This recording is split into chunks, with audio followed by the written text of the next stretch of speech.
Item ಯಾವುದೇ ಇರಲಿ try ಮಾಡಿ ಆಚಿ ಚಿಕನ್ ಮಸಾಲಾ. ಸ್ಯಾಂಡಲ್ವುಡ್ಗೆ ಮತ್ತೆ ಹ್ಯಾಕರ್ಸ್ ನ ಕಾಟ ಶುರುವಾಗಿದೆ. ಅಂದು ಉಪೇಂದ್ರ ದಂಪತಿ, ಇವತ್ತು ಸಾರಾ ಗೋವಿಂದ್. ನಿರ್ಮಾಪಕ ಸಾರಾ ಗೋವಿಂದ್ ಫೋನ್ ಅನ್ನ ಹ್ಯಾಕ್ ಮಾಡಲಾಗಿದೆ. ಹ್ಯಾಕ್ ಮಾಡಿ 45,000 ರೂಪಾಯಿಯನ್ನ ಕಳಿಸುವಂತೆ ಕೇಳಿದ್ದಾರೆ ಹ್ಯಾಕರ್ಸ್ಗಳು. ಸಾರಾ ಗೋವಿಂದ್ ಸಂಪರ್ಕದಲ್ಲಿದ್ದವರಿಗೆ ಮೆಸೇಜ್ ಅನ್ನ ಮಾಡಲಾಗಿದೆ. 10ಕ್ಕೂ ಹೆಚ್ಚು ಜನರಿಗೆ ದುಡ್ಡನ್ನ ಹಾಕೋದಕ್ಕೆ ಮೆಸೇಜ್ ಅನ್ನ ಮಾಡಲಾಗಿದೆ. ತಮ್ಮದೇ ವಾಟ್ಸ್ಆಪ್ ನಂಬರ್ನಿಂದ ದುಡ್ಡಿಗೆ ಮೆಸೇಜ್ ಅನ್ನ ಮಾಡಿರೋದು ತಡವಾಗಿ ಬೆಳಕಿಗೆ ಬಂದಿದೆ. ತಡವಾಗಿ ಇದೀಗ ಸಾರಾ ಗೋವಿಂದ್ ಅವರ ಗಮನಕ್ಕೂ ಕೂಡ ಬಂದಿದೆ. ನಿರ್ಮಾಪಕರ ಫೋನ್ ಹ್ಯಾಕರ್ಸ್ಗೆ ಹೇಗೆ ಸಿಕ್ತು ನಂಬರು ಅನ್ನೋದು ಗೊತ್ತಾಗ್ತಾ ಇಲ್ಲ. ನಂಬರ್ ಮತ್ತು ಫೋನ್ ಡೇಟಾದಿಂದಲೇ ಫೋನ್ಸ್ ಹ್ಯಾಕಿಂಗ್ ಆಗಿರುವಂತಹ ಅನುಮಾನಗಳು ವ್ಯಕ್ತವಾಗ್ತಾ ಇದೆ. ಹ್ಯಾಶ್ಟ್ಯಾಗ್ ಮೂಲಕ ಫೋನ್ ಹ್ಯಾಕಿಂಗ್ ಮಾಡಲಾಗಿದ್ಯಾ? ಒಮ್ಮೆ ಮೊಬೈಲ್ ಹ್ಯಾಕ್ ಆದರೆ ನೋ ಇನ್ಕಮಿಂಗ್.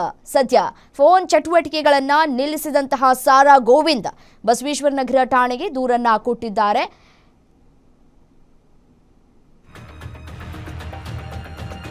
ನಿಮ್ಮೂರಿನಿಂದ ವಿಶ್ವ ಮಟ್ಟದವರೆಗೆ ರಾಜಕೀಯ, ಸಿನಿಮಾ, ಸ್ಪೋರ್ಟ್ಸ್ ಯಾವ ಸುದ್ದಿಯೂ ಮಿಸ್ ಆಗಲ್ಲ. ಬರೀ ಸುದ್ದಿಯಷ್ಟೇ ಅಲ್ಲ, ಜೊತೆಯಲ್ಲೇ ಇರುತ್ತೆ ವಿಶ್ಲೇಷಣೆ.